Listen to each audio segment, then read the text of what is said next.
Olá, sejam bem-vindos ao Pode Poupar. Este é o novo podcast da DECO Proteste que lhe traz dicas de poupança. Sim, porque em todas as áreas da nossa vida, no nosso dia-a-dia, é sempre possível poupar. Este primeiro episódio temos o tema da eletricidade e por isso temos connosco o Pedro Silva, que é o especialista da DECO Proteste em energia e que nos sabe ensinar todas as contas para poupar aqui e ali em eletricidade. Pedro. É sempre possível poupar e na eletricidade não foge à regra. Muito bem, então vamos já começar com uma primeira dica. Podemos começar pela máquina de lavar roupa? Máquinas de lavar roupa, máquinas de lavar louça, dos aparelhos mais gastadores em casa, 3 lavagens por semana no modo automático, estamos a falar de 2,5 € por mês na fatura. É possível reduzir este valor se lavarmos a uma temperatura mais baixa e aproveitarmos a capacidade da máquina, fazendo sempre cargas completas e não meias cargas. Muito bem, ainda na roupa, meia carga sim ou não? Não, porque não é metade do consumo. Estamos a falar de uma redução de 20 a 25%. Portanto, para aproveitar a capacidade e a eficiência da própria máquina, tentar fazer sempre cargas completas para aproveitar de facto o desempenho e não pensar que estamos a poupar algo que de facto não estamos. Muito bem. Essa ideia está arrumada. O que é que nos podes dizer, o que é que nos podes recomendar para frigoríficos? Frigoríficos é o maior glutão que temos em casa. Representa 4, 5 € por mês na fatura que recebemos. Está permanentemente ligado, é solicitado, especialmente naquelas horas dos pequenos almoços, os almoços ao fim de semana e sempre jantares. Não é preciso termos um frigorífico a funcionar abaixo dos 5 graus, nem um congelador ainda de valores inferiores a 18, portanto, manter sempre uma temperatura dentro destes valores recomendados. Ter o frigorífico organizado para que cada vez que precisamos de algo de lá de dentro não andarmos à procura e não deixarmos muito tempo as portas abertas e termos um frigorífico adaptado às nossas necessidades. Um frigorífico muito grande, com muito pouca coisa dentro, vai sempre consumir mais porque está a arrefecer ar, enquanto um frigorífico que esteja mais composto, a própria inércia da temperatura portanto, dos alimentos que lá estão, permitem que o frigorífico funcione a uma temperatura mais constante e que não tenha aqueles arranques sempre regulares. Muito bem. Já que estamos a falar de fresquinho e agora vem calor, mas também tivemos frio no inverno, para temperaturas muito altas, temperaturas muito baixas, termoventilador ou ar-condicionado?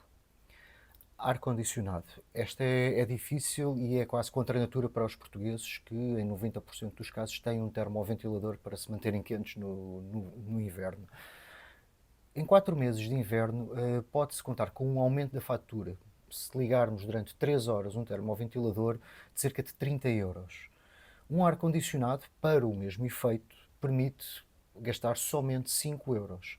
Ora, em 4 meses isto são 100 € em cada ano, em cada estação de frio, que gastamos a mais ao optarmos por uma solução que custa 20 €, um termoventilador, face a outra que custa provavelmente 500 € ou um pouco mais. Agora, em 5 anos o ar-condicionado está pago, tem um maior conforto e uma maior estabilidade na temperatura que fornece e permite, de facto, uma regulação muito melhor que um termoventilador. E também serve para os períodos mais quentes, como aquele que atravessamos agora. Frio e quente. Muito bem, são boas dicas.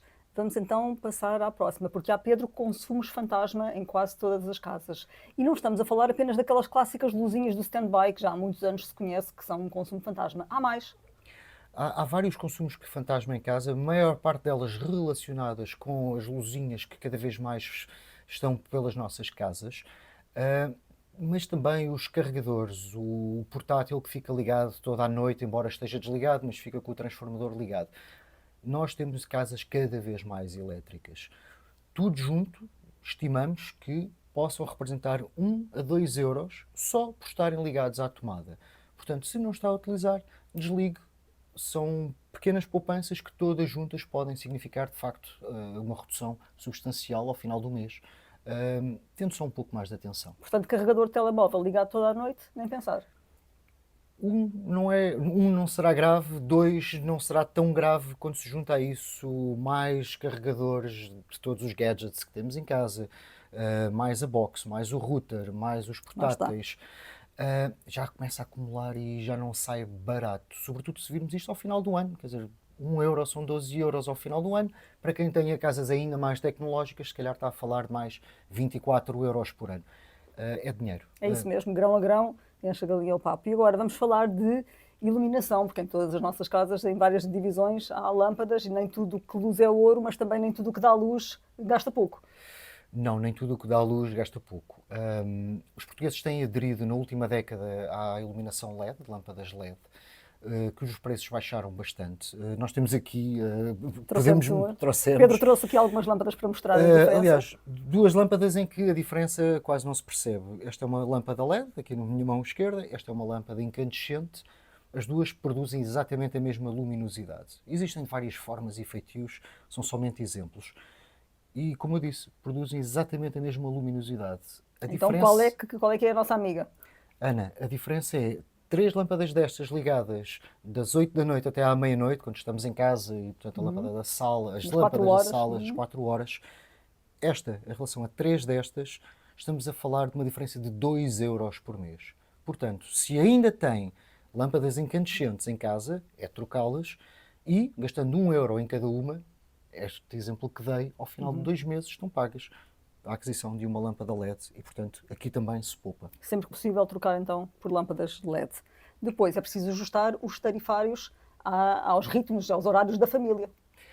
É preciso ajustar tarifários.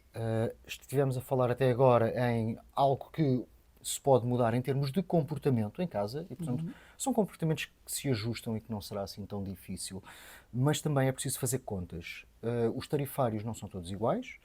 Há tarifários que, de facto, são mais baixos do que outros. Estamos num mercado liberalizado e, tal como estamos habituados a mudar de supermercado cada vez que os preços ficam menos convidativos naquele a que costumamos ir, e muito se falou ultimamente no cabaz alimentar e nas opções que as pessoas tomam, também com a eletricidade e o gás natural, o consumidor deve ter o mesmo comportamento. Ou seja, sistematicamente, pelo menos 2 vezes por ano, fazer uma simulação com o seu consumo e mudar para o mais barato. Se não sabe se está no mais barato, no mais caro ou num assim, olhe para a sua fatura.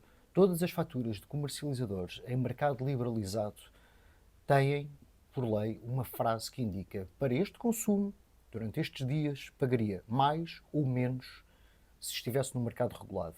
E, portanto, é um sinal, desde logo, se estiver a pagar mais do que pagaria no mercado regulado, que existe pelo menos uma tarifa abaixo. E há margem para poupar. E, portanto, existirão outras. Também a questão das tarifas biohorárias, mas é algo que, a menos que se saiba que se gasta 50% em horário de vazio, portanto, quando a eletricidade é mais barata, e 50% em cheio, em contraponto, é que vale a pena começar a pensar, e não é para toda a gente. O consumo, o biohorário, o consumo não se adapta ao biohorário. É o biohorário que tem que se adaptar ao consumo que nós temos. Portanto, não vale a pena dizer, bem, eu a partir de agora vou mudar isto, porque daqui a uns dias as coisas... Mudar por mudar não vale a pena, porque ver se ajusta de facto ao Exatamente. ritmo e ao estilo de vida de cada família. Pedro, muito obrigada. São ótimas dicas que ficam aqui para toda a gente, que certamente lá em casa apreciou os conselhos e as recomendações aqui do Pedro Silva. Estes conselhos são para todas as famílias, que agora naturalmente têm que os ajustar ao seu lar, ao seu estilo de vida e também às suas necessidades de poupança, lá está. Mas estas recomendações são para si e esperemos que lhes sejam úteis, porque saber é poder. Até à próxima!